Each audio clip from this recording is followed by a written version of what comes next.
Ayan mga kayolski, oh, ang lalaki ng bunga ng bayabas.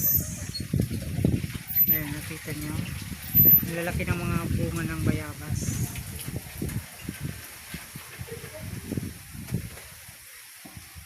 Ayan, oh, tinukana nga ng ibon. Eh. Tinukana ng ibon sa ano, kasi pagka malalaki na medyo hinog na siya, tinutuka siya. Ayan. Ngayon, ang gagawin natin dyan mga kayolski, mag-nursery tayo ng sanga ng ating malalaking bayabas na ano, malalaki sa mamunga. Ayan. Para mabilis siya mamunga, mag-nursery tayo ng ating branches ng bayabas.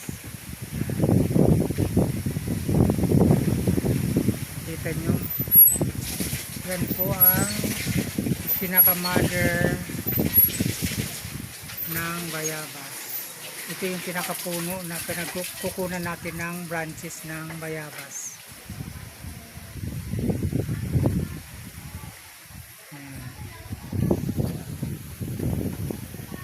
Kaya mga kayuski, kuha na tayo at ipakita ko sa inyo kung paano magsagawa ng ating nursery ng branches ng bayabas.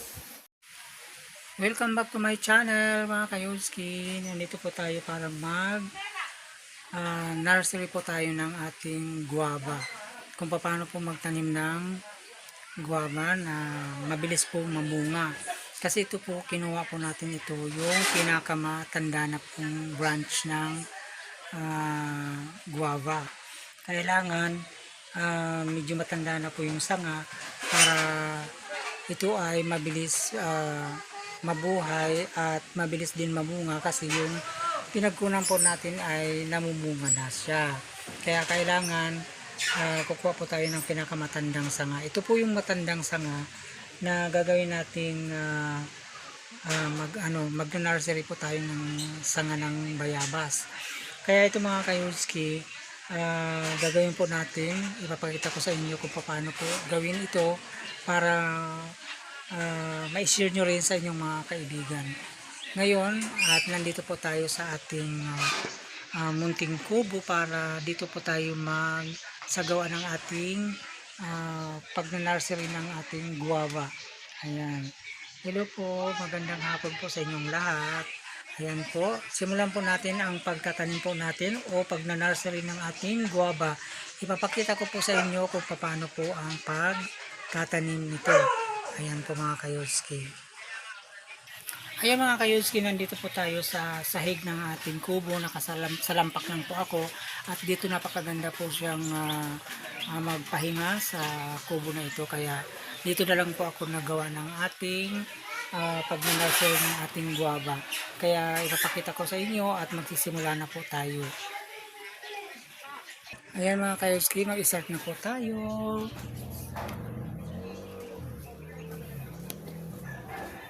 Ayan.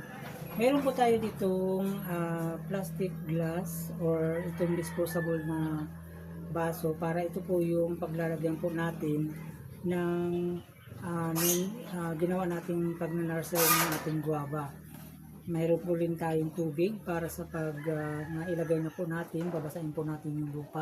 Mayroon po tayong plastic para doon sa ating gagamitin para pagka nailagay na natin. Ito po yung isang matandang sanga ng ating bayabas. Ayan. Mayroon po tayo dito na isang maliit na onions para po doon sa ipaglalagyan natin. Papakita ko po sa inyo kung paano po mga kayuski.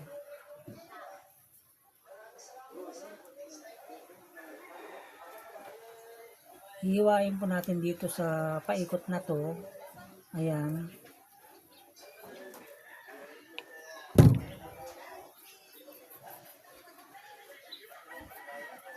Ayan mga kayuski.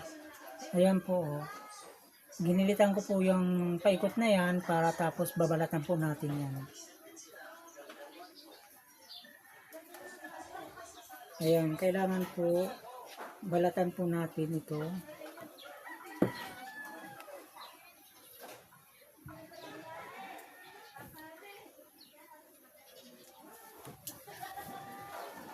Ayan.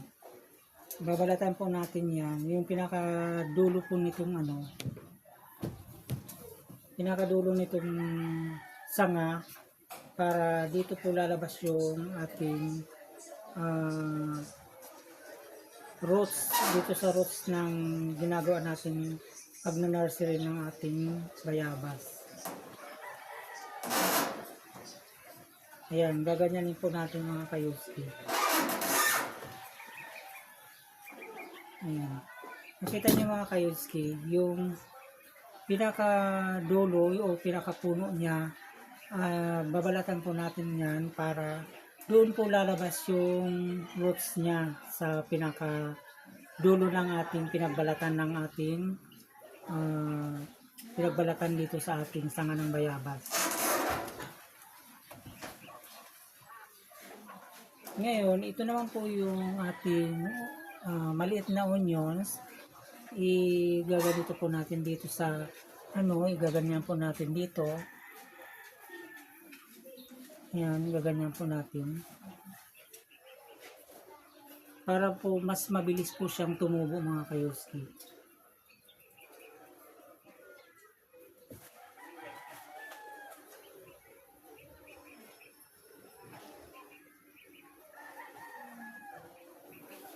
Ayan.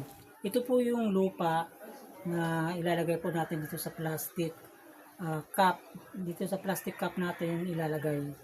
Ito po yung plastic cup na paglalagyan po natin. Ngayon po, igaganito po na natin dito yan.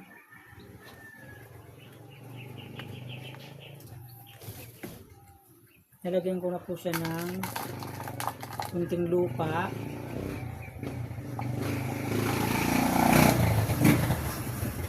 Para doon sa paglalagyan ko po nitong sanga ng bayabas.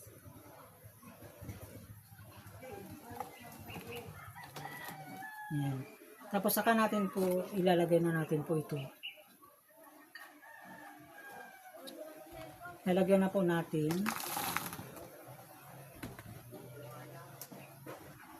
Medyo buo-buo kasi yung lupa na nakuha ko, kaya dinudurog ko po mga kayuski.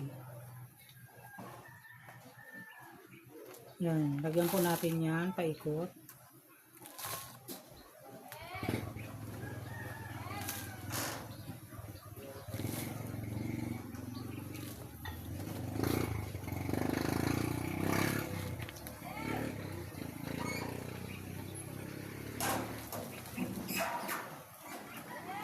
May mga buo-buo kasi yung yung lupa mga kayuski, may mga buo siya. Kaya kailangan durugin ko.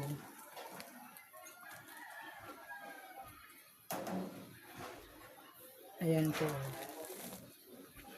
Lagyan po natin. Ayan. Paikot po mga kayuski, lagyan po natin, paikot siya.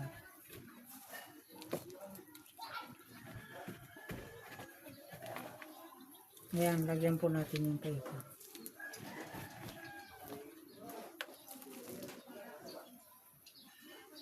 Kapag yan nagkaroon na po siya ng mga lumalabas na mga daon, makikita po natin na magkakaroon na rin po siya ng mga ugat doon sa pinakapuno niya.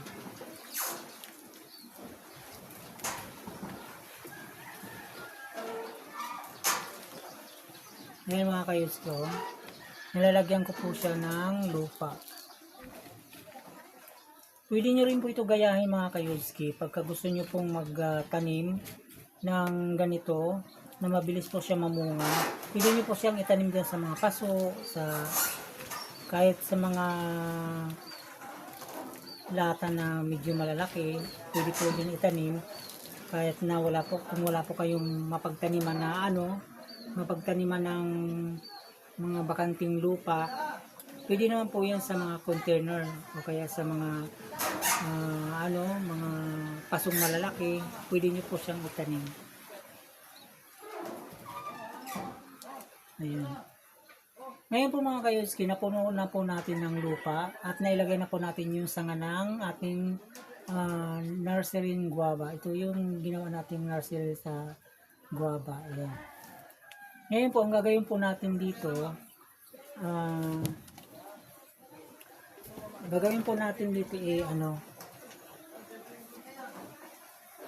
gagawin po natin dito babasahin na po natin itong ating lupa dito sa ating disposable na plastic cup.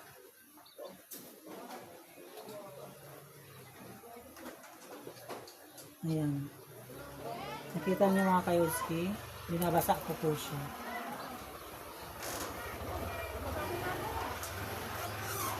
Ayan.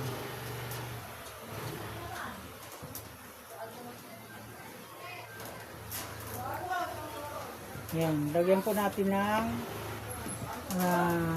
tubig. Ayan. Lagyan po natin ng tubig para mag-absorb dun hanggang sa ilalim.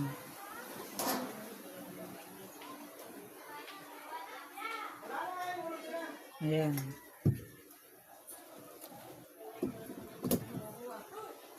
Nakita niyo mga kayuski?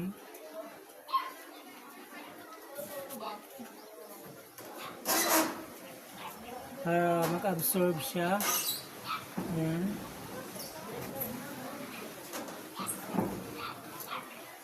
Butasan natin ng butasan natin ng konti.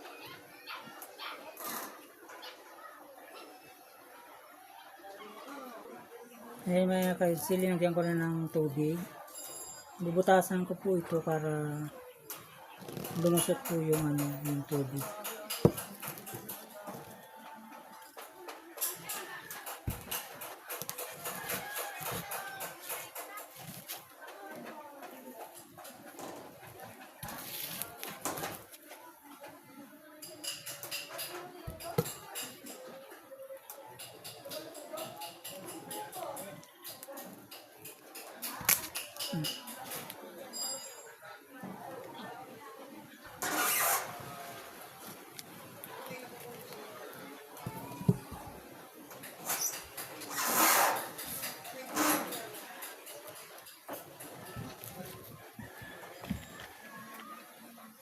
Nagdagan ko pa ng lupa mga kayuski.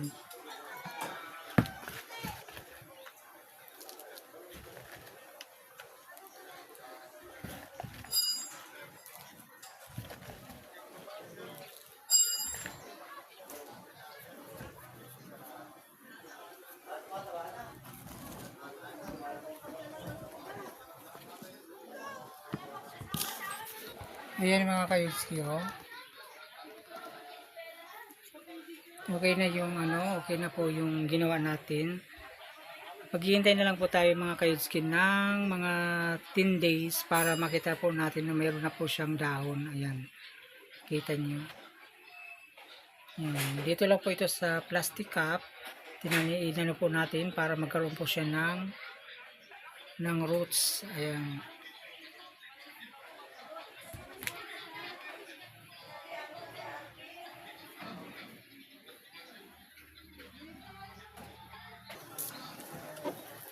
Ayan mga kayuski, lalagyan po natin ng plastic cover yung plastic po ng ice na paggagawa tayo po ng yelo. Ilalagay po natin ng ganyan dyan. Kailangan po hindi siya nakasingaw para talagang magkaroon po siya ng mga dahon sa dulo. After 10 days makikita po natin.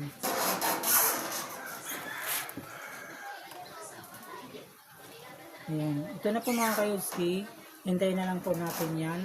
After 10 days po mga kayuski.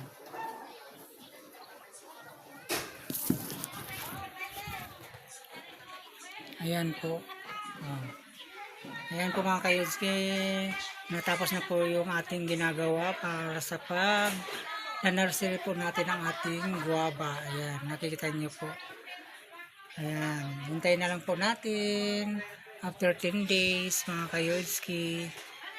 Ayan, thank you very much po mga kayuski sa inyong panonood ng aking vlog. Thank you very much. Bye.